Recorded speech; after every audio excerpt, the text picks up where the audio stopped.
I would like to welcome everyone to the 8th edition of Spiritual Retreat. To begin with, I would like to welcome Dr. Sampadananda Mishra. Dr. Sampadananda Mishra is working now as a professor at the Rashram School of Public Leadership, Rishihud University, Sonipat. Sanskrit, Indian culture, yoga, and education are the subjects on which Dr. Mishra has spoken at various conferences, seminars, and literary and religious festivals, both nationally and internationally. In addition, Dr. Mishra, as a devotee of Sri Aurobindo and the Mother, is familiar with their writings and feels comfortable in delivering lectures on philosophy and practice of Sri Aurobindo's yoga. He has been to the USA several times for giving lectures, conducting workshops, and participating in conferences and seminars. He was one of the keynote speakers in the WAVES conference that took place in Trinidad and Tobago in the year 2010. In the year 2014, Dr. Mishra was invited to the Monash University, Melbourne, for giving a talk on character development and service to humanity in a seminar on Swami Vivekanand. Dr. Mishra has founded and launched the first ever 24 hours Sanskrit radio called Divyavani Sanskrit Radio and is single handedly managing the entire content since its inception in 2013. In the year 2014, Dr. Mishra founded Samskrita Bhala Sahitya Parishad with the aim of creating, evaluating, and propagating children's literature in Sanskrit. The Government of India has conferred the President's Award on Dr. Mishra for his outstanding contribution to Sanskrit. In the year 2014, the Ministry of Culture, Government of India, conferred the Senior Fellowship Award to Dr. Mishra for carrying out his research on the Vedic art of multiple concentration. Dr. Mishra was conferred the Kendra Sahitya Academy Bala Puraskar for 2018 for his book Sahnai Shane, a book of rhyming songs in Sanskrit for children. Dr. Mishra was conferred the Pandit Deen Dayal Upadhyay Recognition of Re-Engineering India 2020 by the Rethink India organization. So we are honored to have you with us, and my children are privileged to listen to such a big personality. Welcome to you, sir. 1 minute silence.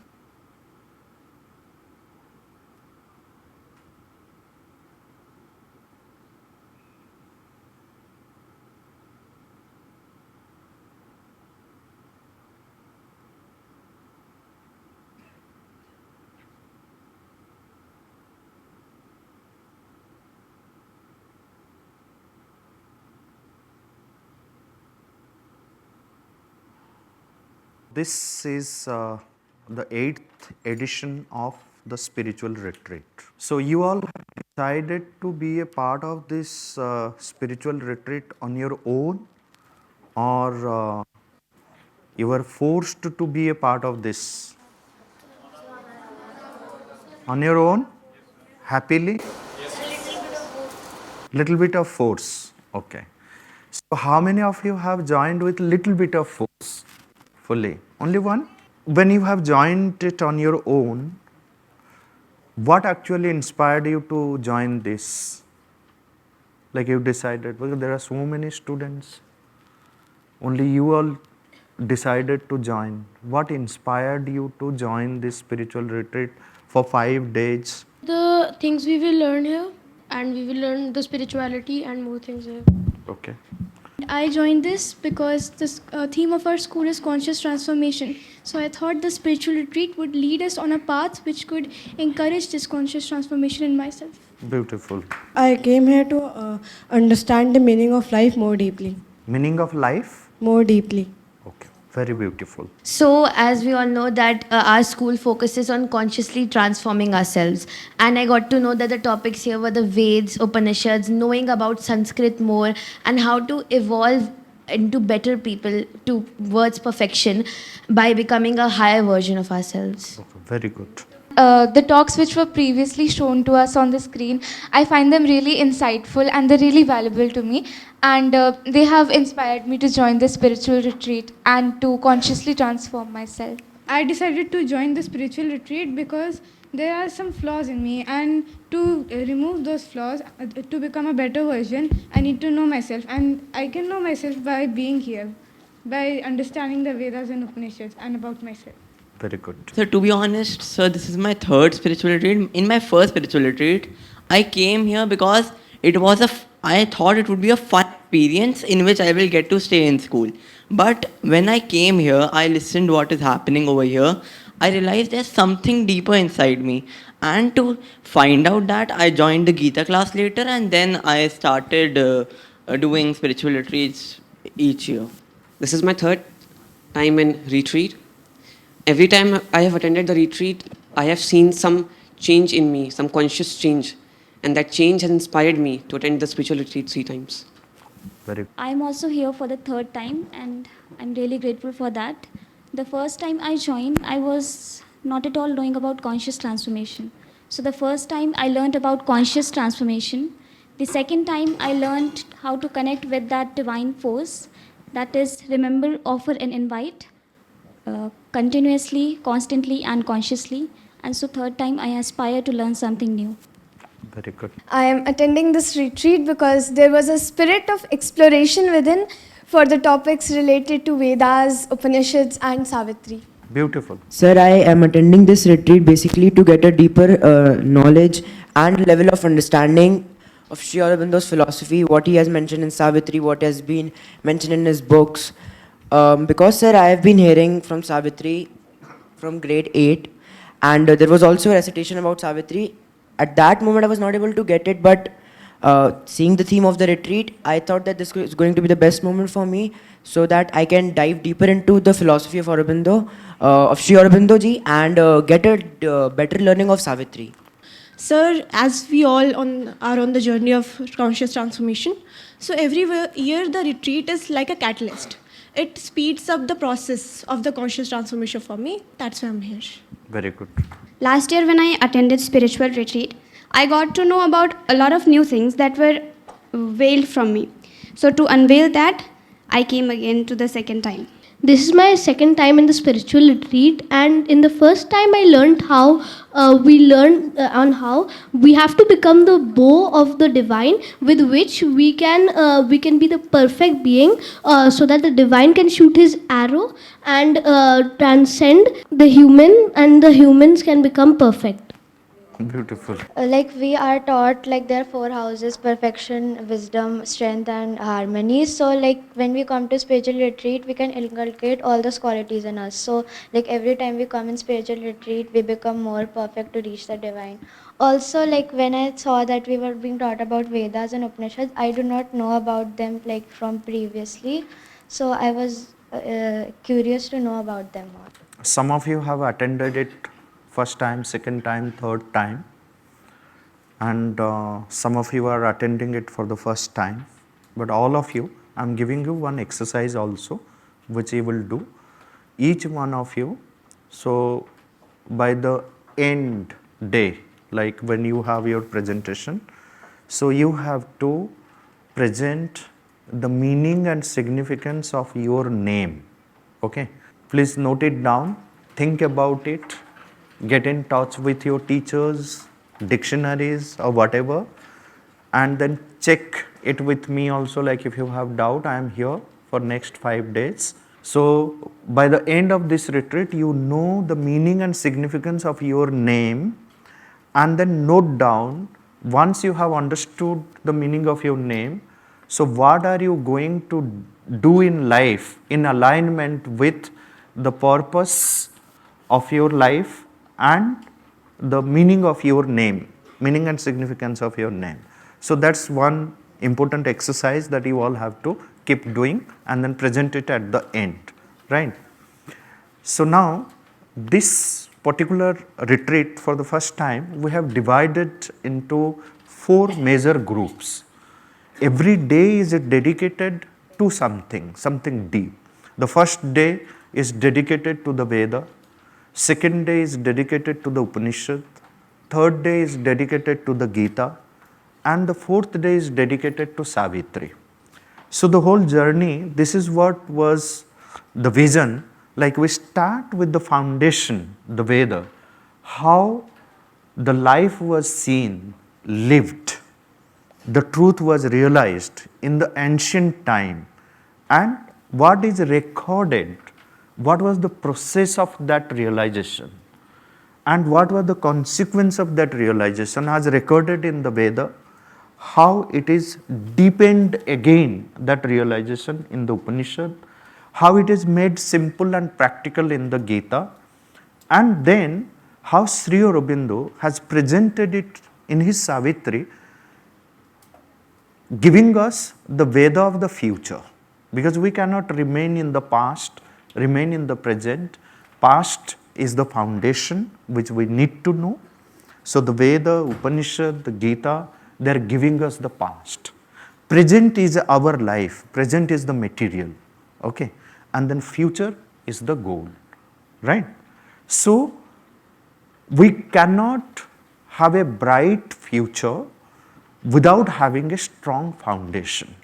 And that foundation we will see in the Veda, in the Upanishad, in the Gita. There are deeper philosophical elements also, but what we are going to discuss here, okay, it is going to be interactive. Have as many questions in your mind, feel free to ask, discuss whatever you feel like, because it's going to be interactive, it's not in a lecture mode, right? So participate as much as you can. So we will try to understand the practical value of the Vedic teachings, the Upanishadic messages, the Gita's messages, the core messages of these Shastras. And then at on the fourth day, we will see that how Sri Aurobindo has provided a futuristic vision through the symbolic story of Satyavan and Savitri, and helping us to look towards the future. So that's how, so the past is the foundation, present is the material, future is our goal. So this is what, if we can achieve a little bit of that during these 5 days, it becomes a very successful, not just for the organizers, but for each one of us. So it's a learning for each one of us. I am also going to learn, deepen my own experiences by speaking about it, by sharing my own experience. So when you share, when you write, when you speak again and again, it gets deepened and settled. And keep writing also, because writing crystallizes our thoughts. Never give up the habit of writing. Listen.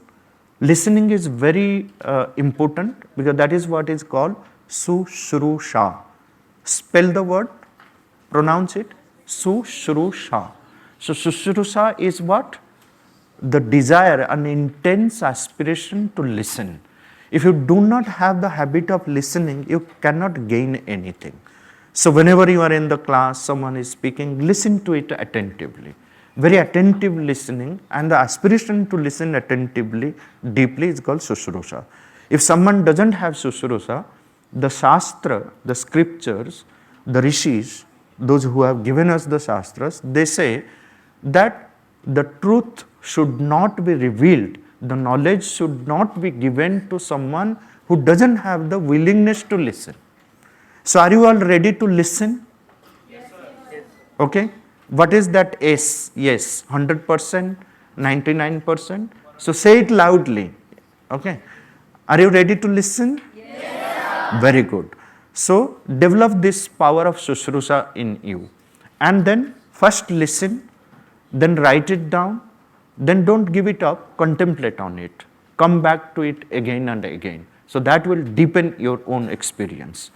So the vision here for the retreat, that it's not just make you a Veda Vidwan in Upanishad. In 5 days we will convert you, transform you, that you become a Vedic scholar or Upanishadic scholar. No, it takes time, it takes lives after lives. It doesn't happen. Don't think that instantly something will happen. So slowly, step by step, we will get into the very spirit of these texts. Okay, spirit of this Rishi tradition, the realizations of the rishis, slowly, step by step. So wherever, take little, and align it with the true purpose of life. So if whatever you are doing in life, you are doing, I am doing, anyone is doing, whatever we are doing in life, if it is not aligned with the ultimate goal of life, the real purpose of life, then whatever we do goes waste. If it is properly aligned, then it gives us strength. It helps us to move forward with that heroic spirit. We all need to carry that heroic spirit. So what was written there, the message, that transcend, O man, thou art man. Okay, and from that level of manhood, you have to attain to, all of us, we need to evoke that divinity within us, and from the man animal, we will rise above to become the man human, and then from there to man divine. This is the process. In the ordinary level, we all are man animal. Okay. There is some truth when your textbooks say man is a social animal, right? So the truth is that who is animal? Why do we call animal an animal? Or someone who is doing very wrong thing, we say that, oh, it is brutal. He is a beast. He is an animal. Animal instincts, animal impulses. And it's very, very natural to our consciousness. And from there we have to rise. When someone says that, like, I could find some of the flaws in me and I want to correct it, where from these flaws come? So it is there in us.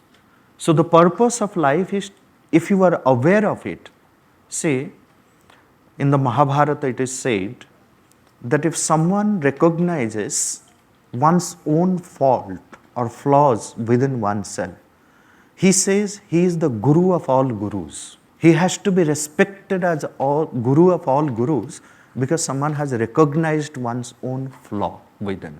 Usually we don't. And it demands a greater awareness to find out what are the limitations. And as long as we live within the limitations of our many limitations, if we are living with all our weaknesses and shortcomings, we are bound, we are limited. We cannot really do many things. So that is what is called the Pashavik Chetana, the animal consciousness. Okay. And it always prompts us to do wrong things, not right things. It doesn't allow us to grow. And what is the purpose of life? The very purpose of life is what? See, the retreat that we are doing here every year, it is to make you more and more aware of the real purpose of life. Tell me, what is the purpose of life? To manifest the divine. Who is divine? Our perfect being. Very beautiful answer. Who is the divine? Have you thought about it? Like, what is divine? When we say like divine, we have to become divine. Sri Aurobindo said that the divine life has to be established on the earth. Okay. And I just mentioned that from man animal we have to rise, transcend, become man human and man divine. What does it mean to be divine? Sir, according to me, everybody says that भगवान ने मनुष्य का रूप लिया था. But according to me, that मतलब भगवान से मनुष्य में नहीं आया. हम लोग मनुष्य होते हैं, उसके बाद हम लोग अपने आप को बढ़ा के जो सबसे ज़्यादा अपने बेस्ट फॉर्म में आ जाता है, उसको डिवाइन मान लिया जाता है और फिर हम लोग उसकी राह पे चलते हैं कि हम लोग भी वैसे बन पाए. Very good. डिवाइन बनने का मतलब होता है कि सबसे ऊपर होना है. जैसे आप ले लीजिए, भगवान सबसे ऊपर है, वो हमारे लेवल पे आता है ताकि हम उससे समझ पाएँ. इसीलिए मुझे लगता है कि भगवान सबसे ज़्यादा ऊपर है. ऊपर है, क्या मतलब है ऊपर होने का? You have to have a very clear idea about, whenever you use the word divine, you mean this. You have to carry that sense in you always. This is what I mean by divine. Whenever you are using that word, all these senses have to be there in your mind. Okay, this is what is meant by divine. So as per me, so the divine is the perfect state and the ideal state of the mind and the body, and it also defines the connection which we should have between the mind and the body. And sir, as you said that it has mastered all its senses and it has mastered all its work and what it is doing and all its all its limbs and all its actions. Divine का meaning मेरे लिए यही है कि वो व्यक्ति या वो वस्तु जिसने अपने सारे इंद्रियों पर काबू कर लिया है, अपने मन को केंद्रित कर लिया है, क्योंकि ये आज के समय में जो सबसे मुश्किल, सबसे कठिन कार्य है वो अपने ऊपर काबू करना है. हमें दूसरों के ऊपर काबू करने का तो मन करता है, लेकिन जिसके ऊपर हमें सबसे पहले काबू करना चाहिए, जिसको हमें अपने वश में करना चाहिए, जिसे हमें केंद्रित करना चाहिए, वो हम खुद हैं. और मेरे लिए डिवाइन वही है जिसने अपनी इंद्रियों को सर्वोच्चतम मास्टर कर लिया है और उसके ऊपर इतना काबू है कि वो कुछ भी कर सकता है. ठीक है, वो तो पर्सन डिवाइन बन जाता है. ठीक है, if you manifest certain higher qualities, soul values within yourself, you are allowing the divine to grow in you. You are allowing the divine to grow in you. Why do we consciously use this word that we are allowing the divine? Who are we to allow the divine? See, the man's consciousness has fallen in its ordinary level to such an extent, it stops the divine to do its own work. We are more barriers than helpers. Okay, because of our inclination towards, our love for this ordinary consciousness, this animal consciousness. Okay, so that is what is not allowing us to realize the divine within ourselves. We are creating many blocks, many barriers. That is why the whole purpose of life is to allow the divine to remain plastic within ourselves, remain open to the higher truths, to the higher light, to something higher. So then the divine can start working within ourselves. But the question is like, what is meant by divine? So I'll just narrate you one anecdote which happened in Pondicherry. When the Auroville, have you heard about Auroville? So what is at the center of Auroville? At the center of Auroville is that golden globe called Matra Mandir. What is it called? Matra Mandir. That's at the center. So when Auroville was in the formative stage, okay, and it was going to be inaugurated, so mother had sent invitation, and you all know about the mother, the spiritual collaborator of Sri Aurobindo. So she had sent invitation to all the countries all over the world to participate here, come here. And Russia and many communist countries, those who do not believe in divine, because in the Auroville Charter, there was a sentence that we are the servitors of the divine, to be the servitors of the divine. So that was creating problem for many communist countries. So Russia and many other countries, they didn't want to participate in this work. Because here the purpose was to bring the whole world, create a mini world, miniature world. In Auroville, from every country people have to be there. So then they share their experiences, their problems, and then find out the solution to all human problems in a divine way. So then there is a lasting solution to the problems of the entire humanity. That was the purpose for which the Auroville was created. And if some of the countries are not participating, that means they are creating more barriers in the divine work. But the mother didn't stop. So mother sent someone as a representative, said go and then address in the Russian embassy in Chennai. So that person said, he was a great sadhak. He said, Mother, why, what can I say? They are all communist countries. What can I tell them about this line, the servitors of the divine? They will not listen to it. And I don't know what to speak. The mother said, I can understand what ideas you have about the divine. Okay. Because of this general idea that we have about the divine, so we see that divine means it has to be in some form. It has to be Durga or Shiva or Rama, Krishna or any form that you give. Usually we associate with a particular form, right? We associate with some kind of, like religious idea or something like that. So then the mother said, no, you don't have to tell them anything about the divine. I will speak it through you. You just go there. But before that, mother had prepared him. So mother said that ask them. See how simple and powerful she made, and she made them participate by explaining what is meant by divine. Okay. So she said, ask them, do you all believe in perfection?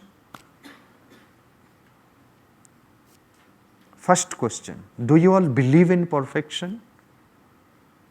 If they say yes, note it down. Ask them, do you believe in progress? If they say yes, note it down. Ask them, do you believe in harmony? Note it down if they say yes. Do you believe in beauty, aesthetics? Yes. Do you believe in peace? Do you believe in happiness, joy? And who will say no to all these things? Tell me on the earth, who will say no to this? Then the mother said, tell them that all this together we say divine. Divine is all about perfection. Divine is all about harmony. Divine is all about joy and happiness. In a true sense, divine is all about peace. Divine is all about progress. If you are not making a progress in a true sense, then you are again a barrier in the work of the divine. Okay, so now note it down. When you use the word divine, I mean, it has so many meanings, but essentially, note it down. Think of perfection, think of beauty, think of harmony, think of peace, think of joy, think of happiness, think of progress whenever you are using the word divine. And that click, they said yes. Then they said that then we are going to participate. This is how all the countries came to participate in this work of Auroville. Okay. See, there is a force which is working behind this message. Mother prepared them to understand. So divine is not a term which should confine you, anyone. There is no constricted sense here. It's a very wide sense. And what are the different qualities that we need to manifest that divine, manifest that perfection, get into that state of joy, get into that state of beauty, harmony, aesthetics. Okay. So this is what we are going to discuss in all these days. So then our consciousness, we prepare for the realization of the divine, right? So, for example, like on the third day, we are having a full session on the Gita. And in the Gita, you will find there is a beautiful chapter, chapter 16, which explains in clear language what are the divine properties, qualities, and what are the undivine qualities. And it says clearly that these undivine qualities we have to be aware and then manifest more divine qualities, so then the undivine qualities are automatically getting suppressed. You don't have to worry about that. You want to remove the darkness? Just light a lamp. But lighting that lamp is the most difficult task. It's becoming more difficult task. So how do we do that? So there will be another person who will be explaining you about this. Again, all the guiding elements we will be taking from the Veda, from the Upanishads, and from the Gita, from Sri Aurobindo's Savitri, and try to understand what does it mean to bring that transformation in our life and manifest the divine. So then we are well taken care of by the divine force, the divine light, the divine truth. So then the life becomes beautiful. In our ordinary life, in our ordinary state, life is not beautiful. We are not experiencing beauty in life. Okay, so we are experiencing miseries and sufferings in life more than the happiness and the real life. Okay, so if I am telling you all that you all are so fortunate in the sense, first you are fortunate because you have got admitted here. You have decided to get admission here.